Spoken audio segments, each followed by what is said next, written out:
Airlines are navigating a tricky issue, whether to require passengers to wear masks. Newsy investigative reporter Patrick Terpstra talked with the big airlines and heard a common concern. They're reluctant to require masks without support from the government.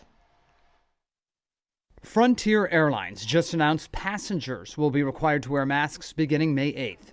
Masks are still not a must for passengers flying on most U.S. airlines. That's despite viral scenes of airplane cabins lacking social distancing, even now with far fewer people flying. Every row around me, in front of me, next to me, my row, the row behind me, all of them are completely full.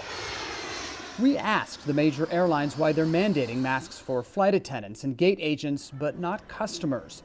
Air carriers responded by pointing to federal agencies that haven't said one way or another if they should require passengers to cover their faces. Two of the four biggest airlines, American and Delta, told us they're following CDC advice, which recommends masks but stops short of saying they should be mandatory.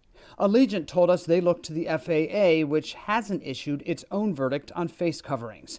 The FAA has rules for wearing a seatbelt, but told us masks are different because they're not part of the safe operation of an aircraft. The regulatory agencies are relying on bureaucratic language that says, hey, we're not in charge of that, ain't my job. The Allied Pilots Association wants the FAA to finally weigh in so it's not up to airlines to figure out if face coverings are necessary and how to enforce their use. In time of such monolithic crisis, it's time for some definitive direction. JetBlue became the first U.S. airline to announce it would require face coverings for passengers, except for small children, during check-in, boarding, and flight. The airline called masks for passengers the new flying etiquette.